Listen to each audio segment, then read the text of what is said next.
안녕하세요. 현실주의자입니다. 하루 쉴 수가 없네요. 지금 시장 상황이.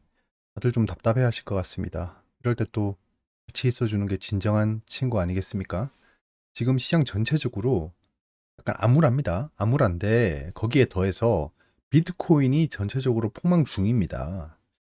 이런 말씀을 드리고 싶어요. 버텨라. 늘 있던 시장이다. 예, 먼저 구독, 좋아요 한 번 더 부탁드리겠습니다. 감사합니다.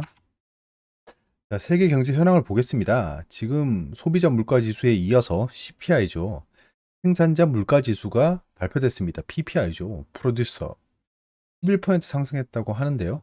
또 지난번 대비해서는 또 상승세가 완화되고 있는 거예요. 지난번에 11.5인가 그랬죠. 이번에 11%입니다. 그래서 S&P 500이 좀 줄고 있고요. 나스닥이 소폭 상승하고 있습니다. 소폭. 지금 반등세로 바뀌고 있는 상황이에요. 자, 오펙이 22년 석유 수요 전망을 하향했답니다. 이게 어쩔 수 없죠, 지금. 예. 그 중국 봉쇄 영향도 있고, 우크라이나 러시아 사태도 있어서 22년에는 석유 수요가 좀 줄 것 같다라고 얘기한 겁니다. 하지만 여기에 단을 달았습니다. 우크라이나 러시아 사태가 석유 공급에 차질을 빚진 않을 거다라고 했습니다. 그러면 결국엔 차질을 빚지 않는다는 건 가격이 떨어질 수 있다는 겁니다. 제가 봤을 때 예전에 그 석유 가격에 대해서 한번 특집 영상을 만든 적이 있잖아요. 그때가 60불인가 그랬어요. 70불인가 뭐 그랬습니다. 그때 100불 넘는다고 말씀드렸을 때 또 얼마나 많은 비난을 받았습니까? 예, 지금이랑 똑같을 겁니다. 지금처럼 비난을 받았었는데 결국엔 100불 넘었죠. 예. 그 반대로 이제 앞으로의 상황을 예측해 보면 유가는 더 이상 올라가지 않을 거라고 생각은 하고 있습니다. 근데 뭐 여기서 폭락한다 유가가. 이건 또 애매해서 인버스 전략을 시행하고 있지 않습니다. 일단은 뭐 주의 깊게 보고 있습니다. 석유 인버스도 그냥 관심 포트 중에 하나입니다. 자, 국내를 보겠습니다. 눈뜨기 무섭다. 쏟아진 매도. 일본, 홍콩도 2개월 만에 최저다라는 겁니다. 이유는 몰라요. 지금 사람들이. 뭐 얘기하는 건 그거죠. 예, 소비자 물가지수 상승을 보고 근데 웃기잖아요. 그 소비자 물가지수 상승률이 줄어들었지만 그 시장 전망치를 웃돌아서 시장을 압박했다. 그러니까 잘 모르겠다를 여러 가지 미사오를 동원해서 얘기하고 있습니다. 자, 4월 취업자 이거 아니죠. 예, 넘어가겠습니다. 자, 현재 코스피의 상황은 보시면 지금 지지선을 깨고 내려가서 지금 세 번째 캔들까지 굉장히 좋지 않은 흐름을 보이고 있습니다. 이게 뭐죠? 영망치형이죠. 예. 영망치형 캔들이 떠서 밑꼬리가 짧고 윗꼬리가 길고 롱바디 음봉을 그리고 있습니다. 이거 굉장히 안 좋은 거죠. 내일 매우 높은 확률로 갭 하락이 예정돼 있습니다. 갭 하락. 그럼 다시 2500선에서 왔다 갔다 하겠죠. 제가 봤을 때 여기서 좀 공방을 벌일 것 같습니다. 분명히 바닥 매수세가 있습니다. 바닥 매수세가 들어올 거고 거래량 올라왔잖아요. 거래량 올라왔잖아요. 바닥 매수세가 있었는데 좀 파는 물량이 더 많았다.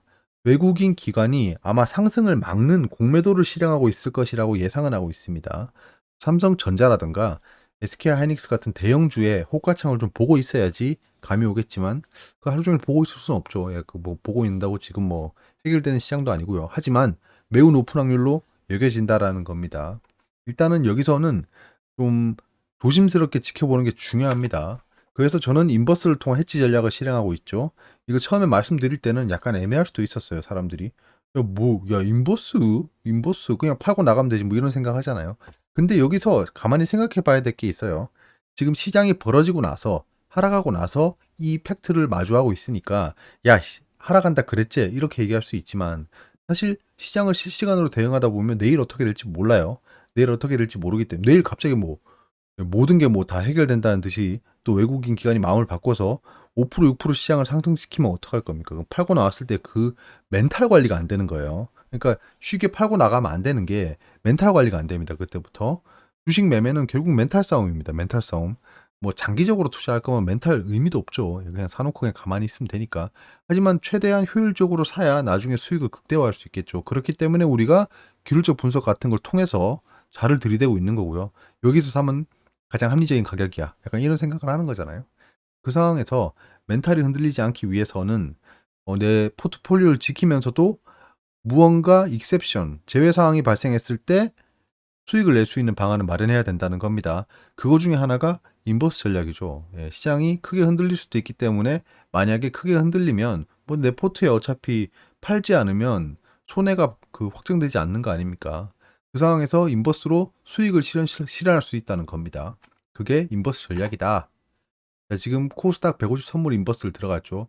이거 어제 말씀드렸던 게 지금 코스피는 1.6% 떨어졌고 코스닥은 3.77% 떨어졌죠. 이거 굉장히 많이 떨어진 겁니다. 코스닥. 굉장히 많이 떨어진 거다.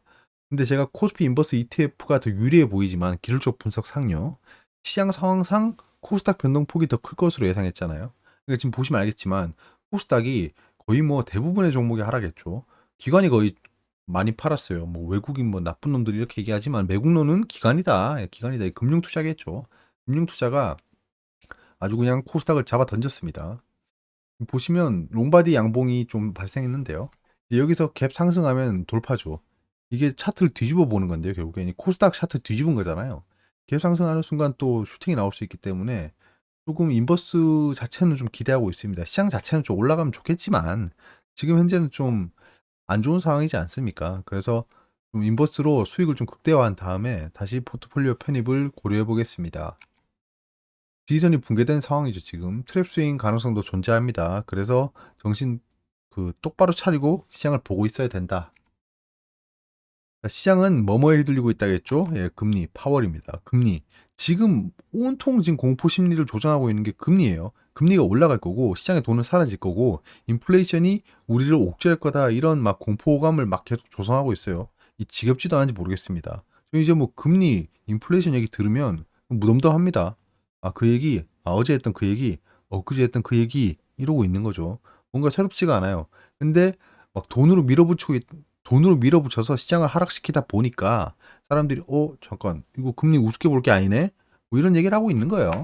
자, 이거를 다시 한번 말씀드리겠습니다. 제가 그때 이걸 말씀드리면서 어떤 포인트를 짚었죠.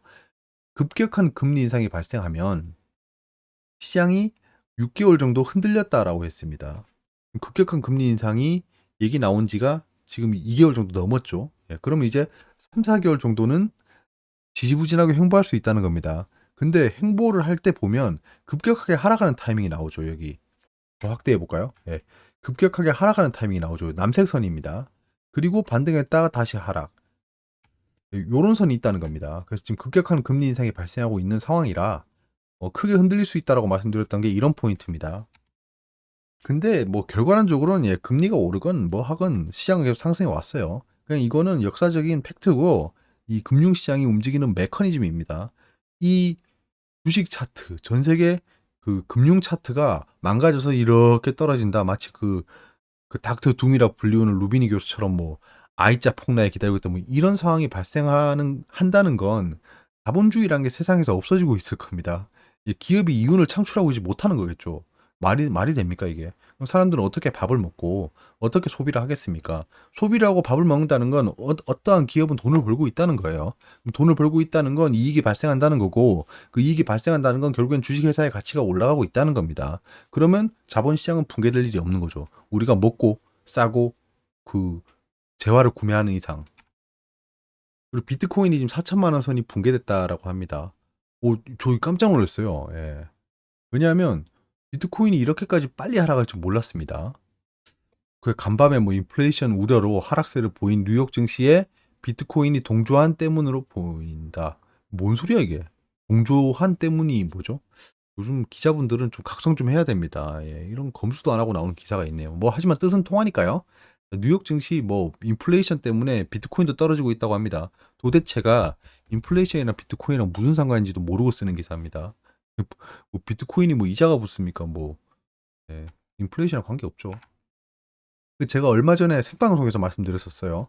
비트코인 컨텐츠를 만들고 있다라고 말씀드렸습니다. 지금 비트코인 안 사면 벼락거지 되는 이유라는 거였습니다. 제가 이 컨텐츠를 조금씩 만들고 있었어요.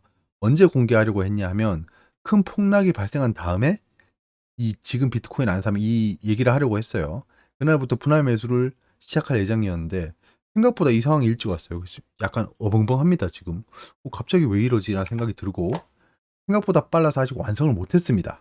예. 그게 아니고 뭐 다른 채널 한다고